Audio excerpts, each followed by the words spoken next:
Hello family, welcome to the Surfs. I'm Lance, one half of the Surfs, and this is going to be part 2 of our ongoing series of tutorials.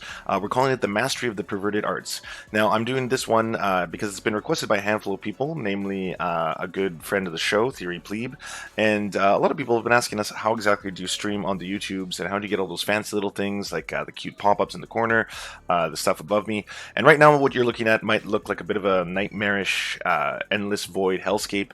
Don't worry, that's just because right now what I'm doing is I've actually got the display of my desktop as part of what the background is on my stream. So that's why it's endlessly looping it, because I'm also showing you the software that we're going to be using and the software that I'm going to teach you how to use today. Now, people looking for hardcore leftist theory or maybe some sillier stuff, well, I mean, this is still going to be silly. I cannot do anything and not be a little bit silly. But if you're looking for hardcore leftist theory, this one isn't going to be too stock full of that. This is just going to be mainly how to use this kind of software, because we want to give the means of production back to the people. We want to give every single one of you the ability to do the best leftist streams as you can. And because I want to make sure that this is only for leftists, I will say right now that if you are a liberal or anything further right than that, you can leave, because this is a leftist only tutorial. I think that'll work. I don't know why anyone would stay after I said that. That's pretty black and white. Anyways, let's get going. So what I'm using to do this is a program called Streamlabs OBS. It's a version of OBS. OBS is the streaming software that most of you will probably end up using at some point. The biggest reason is that it's completely free. It's open source, as all software should be, so it's a communism, as we like to say. It's developed by anyone who wants to work on it, and it's released and to be used by anyone who wants to use it. It's a beautiful thing. This version is actually a little bit more corporate. It's called the Streamlabs OBS because the company called Streamlabs makes their own specific version of it. Now, it's still free, but you have to pair a lot of the features with their website. The reason I'm teaching how to use this one is this is the version that has all those funky things, like the pop-ups in the corner that everyone loves. I'll do some test ones right now so you can see what it looks like. See that cute little dog in the corner? That's going to pop up every single time someone subscribes, and it's adorable, and people probably want those features, and those are exclusive to the Streamlabs OBS. The regular OBS doesn't do those kind of things. But everything I'm about to teach you will work for both OBS and OBS Streamlabs OBS as well. If you guys have any questions, please sound off in the chat. If I'm in the middle of something and I'm talking about something, I probably won't be able to get to it right away. If it's a super chat, obviously I'm beholden to you, so I will answer your question right away, and because you're helping directly fund our show. But otherwise, I'll get started. So the console, as you see, or I mean, I'm going to move our little surf dogs out of the way here because I think they're a little bit distracting. Okay, so the count, ignore this middle part. If there's, oh, I can't do it with my hands, I don't have that power yet, but ignore the middle section, please, and just concentrate on the bottom. I'm also going to get rid of this Comrade Collective thing. Sorry, this is also distracting. Get rid of the Twitch box, and I will get rid of the followable. There we go. So at the bottom here, in your bottom left corner, are where you develop your scenes. I, for the purposes of streaming, would recommend you develop probably about 3 core scenes. The first one should be your waiting room, and the waiting room is just an endless loop animation that you design yourself, and it's basically, oh, thank you very much, Brendan McIntyre. That's amazing. And I will teach you how to do what Brendan McIntyre just did, and you know, teach you how to get that little cute penguin to pop up when you do that. So the waiting room is basically a launching pad. I think every stream really needs a waiting room. The big reason for this being is that it gives your stream chances to buffer. It gives your audience chances to know that you're starting up. And I mean, if you're someone who really cares about that kind of stuff, it allows you to build up a little bit of hype or get people excited. Don't leave people in a waiting room for too long. It's rude. And a waiting room also works really well for people if you're in the middle of a stream and you say want to go to the bathroom or eat. You can use the waiting room as kind of like we'll be right back. And if I click on it right now, you'll see that pops up. You probably just see the waiting room graphics because I've clicked on my waiting room, and now I'm going back to my stream page. You design these yourself by first clicking on this plus button. When you click on the plus button, it says add a new scene. You'll get to name the name of the new scene, and for the purposes of this, I'll just say waiting room 2, although it would be waiting room 1 if you were the one doing this. And right now you probably see a black screen because I don't have my display capture on anymore, but it's created a new waiting room. I'm going to go back to my other one because it's going to be too tricky for me to show you how to do it that way. So I've done plus, I've made a new scene for the waiting room, and in that scene, it has nothing. Because when you start a new scene, everything you see on the right here is going to be empty. This is where you add all the things that people are going to see on screen. as well as anything they're going to hear. So everything that people see and hear, you have to add yourself. That's all these different things in the middle. Now, you'll notice this probably looks like a lot. That's because I have a lot of bells and whistles I like to kind of pop up here. Each one of these is a different thing that you see on top of me or before you. The fact that you can see my face is thanks to the fact that I have a video capture device. This is a device capturing my webcam and using it to display myself on screen. You can change the size of a video display device, but this should really be, oh, hello, ooh, that's a little too large. But this should be the first thing that you actually use. It should be the first thing that you add, because at the end of the day, if you're doing a live stream, people probably want to see you. So when you've got your new waiting room, well, actually, design your waiting room however you want to design it. We'll just say you finished designing your waiting room, and now you're going to add your first scene. So again, you do that same thing where you hit plus, you title it scene 1 or maybe main scene. In mine, I happen to call it Twitch main, and then you enter another blank screen.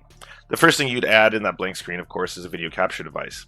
You add all these things by doing the same thing on this one. You add a plus, and then you get all these fancy little options. I just want to make sure these options are displaying. Yes, they are. So all these options are all the things you can add to your scenes. Now, these ones in the standard section, these are the ones that are going to be there by default if you happen to be using just regular OBS. If you're using Streamlabs OBS, both of which are free, you'll get these additional ones. And these ones are the more fancier things that are a little bit more fun. But again, for the purposes of this stream, I'm just going to teach you how to do a very basic addition of different sources. So your video capture device is what's going to capture your webcam. When you add that, it tells you built-in webcam, Logitech cam, capture cards, etc. You can also plug in fancy cameras apparently and stream like through that. I don't know how to do that yet, so please don't ask me. But just I have a standard Logitech 1080p webcam. I click on video capture device. I add that as a source. You name that source. And now I've added 2, so you can see twice as much length, which is a little too much for anyone. I'm going to remove the second video capture device. I'll just make sure this is the right one. Nope, that's the good one. And where's my second one? And here's our second one. So this is the one you would have just added. So if you are starting the scene from scratch, you would just have this square and a blank nothing. If you want to remove any of these things at any time, aka delete them, you use the minus. It's really easy. You add them with plus, you delete them with minus.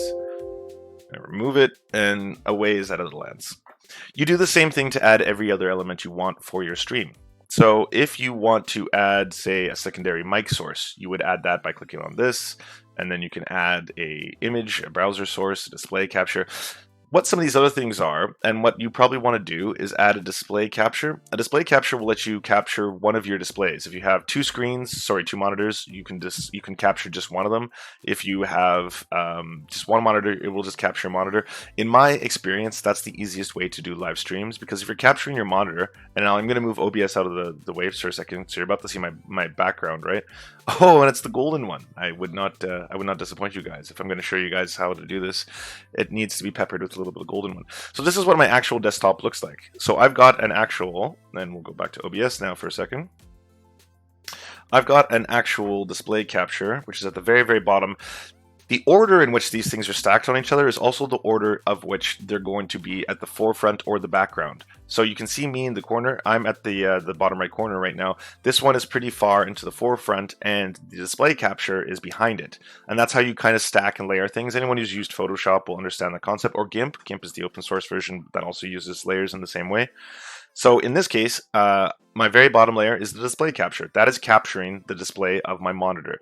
And in my opinion, that's the easiest way to stream, because you can have this in one corner, and now I'm looking over here, and whatever I want to do for you fine folks in the middle of the show, it's very easy to do if it's just on your monitor, on your desktop, right? You can open files, like there's a file here, let's see what it looks like. Oh my lord, it's Beta Ben. And he is looking fantastic in the Temple of Iron. There's a lot of references to our wonderful golden one here. So this is the easiest way to stream, and really, that's all you need. If you have a little thing capturing your video, another thing capturing your desktop, that's all you really need. Now you can start stacking stuff on top of that. You can add a secondary video source. You could add a Skype session so you can interview people, and you can move their like squares around here. You could add a Google Hangouts, and that's really easy. And then you can add some other bells and whistles to make your thing a little fancier. So Going back to OBS, you'll see there's a Surfs logo. This is actually just an image. So if I am to add this, I click image. You can add any kind of image and put it anywhere you want. You can also add videos or other things like that.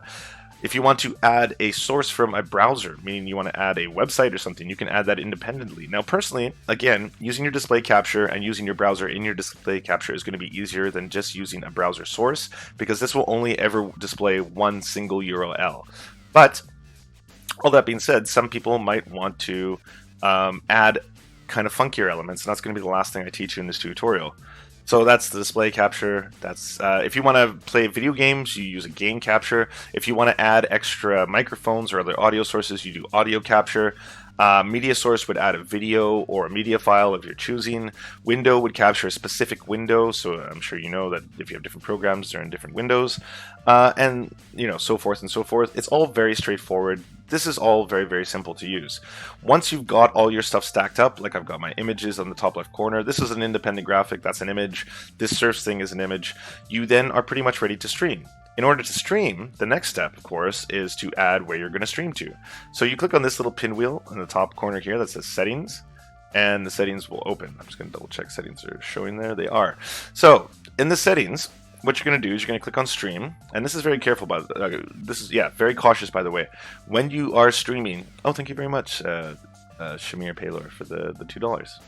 That's lovely.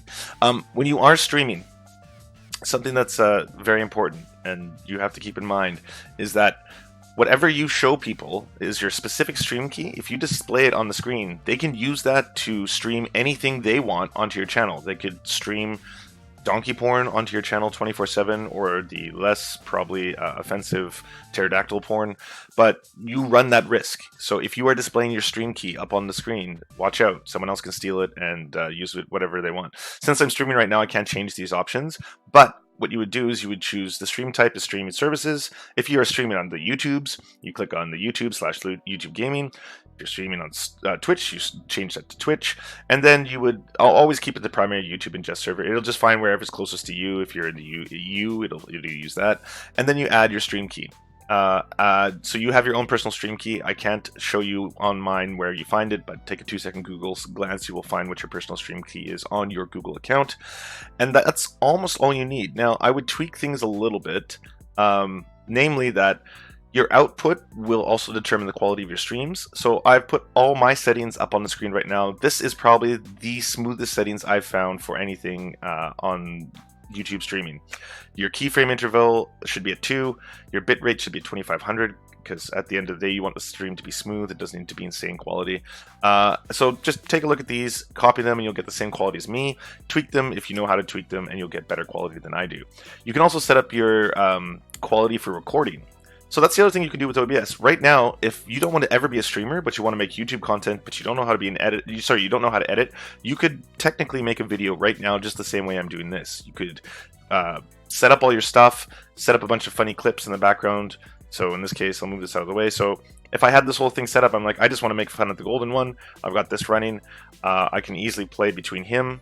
My esteemed subscribers today. Oh, how could you say that? That's terrible. That's egregious. My God, what a Nazi. And I just made it funny, and I'm ready to show this to the world.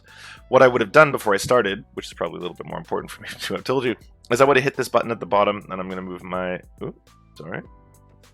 Move myself out of the way. In the bottom right corner, you'll see the record button.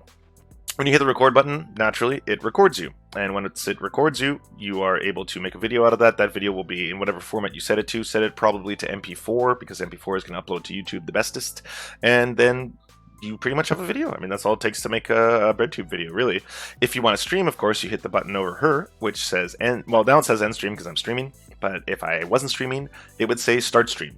And if you set up everything correctly, as I showed you in the settings, you would automatically now be streaming live to the YouTubes, as I happen to be. You'll also notice two things running here.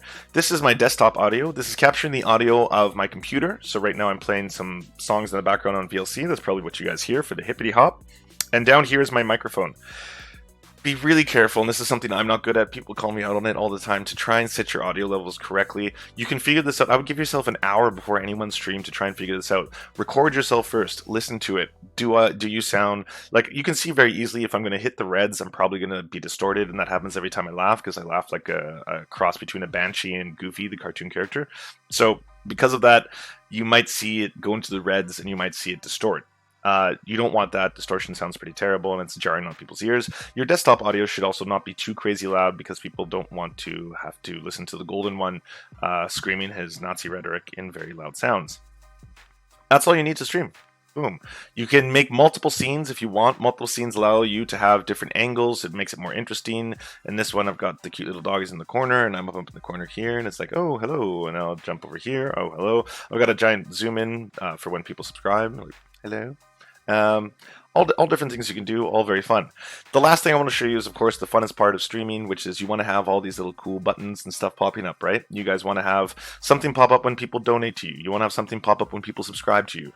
Because the interactivity of streams is really what brings people in and what makes them feel like they're a part of the show. I mean, streaming is really, it's kind of like a two-way mirror, right? You sit here and you're doing a little bit of a rock show, because sometimes it's for 100 people, sometimes it's for 5. But whatever the case, if you want all those cool little icons and stuff, you're going to need to use the Streamlabs website as well. So I'm going to quickly show you that. I'm going to move over here so you can see the golden one again. Enjoy his pelvic muscles and pectorals for a little bit. And now I'm going to move over with the website Streamlabs. And normally I don't use Google, but I need to be signed into it. So if you go to streamlabs.com, you can sign in with either your YouTube account or your Twitter account, or you could just sign up for an account, doesn't matter. Streamlabs doesn't take any of your money, don't worry, they don't take any of your funds. They will do profit sharing if you're getting donations through them, and they will do profit sharing with you if you're selling merch or other things through them. But really, Streamlabs is just a means to an end. Streamlabs is where you get all the cool widgets and alert boxes. If you go to Alert Box, this is where you set up the pop-ups that happen every single time people do things. So you can see right here, it says follows for, these are all the different things you can get alerts for. You can get alerts for people who follow you, people who subscribe to you, people who resub to you, people who donate, host, bits, raids, redemptions. Mine's set up right now for Twitch because we're mainly Twitch streamers.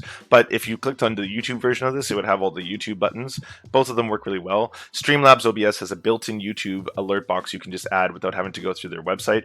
Once you've picked what you want all the alerts to be like, you can basically click and add the text and or graphics for each individual one. So you can pick your own JPEGs, your own GIFs, your own sounds, and those will pop up every single time someone does something corresponding to those things. Once you have set the whole thing up to your liking, and I can't show you this because by showing you this I will give away my own URL, but you would click on copy, and it'll copy a URL code. Now, after you've copied the URL code, you go back into OBS. Just quickly click on here. Sorry, golden one, we're going to cover you back up. You go back into OBS, and then you would click Sources, Plus, and then you would click Browser Source. And Browser Source is how you add the Streamlabs directly into your thing. After you click Source, you would add what you want it to be called. These are all my existing ones. You could add a new source instead by doing this. And in this case, we would call it alert box or alerts, whatever you want to call it. It doesn't really matter. After you've hit add source, this will pop up in here under the URL. This is where you would copy and paste the URL that you went and made over at Streamlabs OBS. And all you'd have to do is hit done. Once you've done that, this looks really ugly, I know, but what this would actually look like is something that's transparent and clear had I actually copied and pasted. This would be my alerts box. So wherever I put it or wherever I move it on OBS is where you're going to see those pop-ups, whichever pop-ups you design for your own liking specifically, that's where you're going to see those alerts pop up. I'm going to delete this because it's not anything and it's kind of just getting in the way. This is also the same way, and let's go back to the golden one. He's there, he's real. This is the same way you add other things as well. You can add a whole range of things through this website. This is all free, by the way. I would only show you guys things that are completely free. I don't want you to have to spend money on any of this. You can add labels, you can add a viewer count so people see how many people are watching live, not really necessary. You can add a follower goal, which is really kind of nice, teach people or show people how many followers you're trying to earn, help galvanize them towards your personal little quest. You can add a subscription goal, you can add a tip jar, which basically is a little cup that collects all your prizes and tips. You can add credits, donations, followers, whatever you want to do. The sky's the limit. It's all up to you. You can also add a chat box. Chat boxes, of course, are really nice. I don't have one running right now because, again, this is the tutorial for the perverted arts, and I just want to show you guys how to use this. But if you did click on chat box, you could have designed a chat box to your liking, make it look exactly how you want it to look, add it into the chat, which is really nice because people get to see their own text pop up in chat. It's interactive. Everyone has a great time. All the great feels.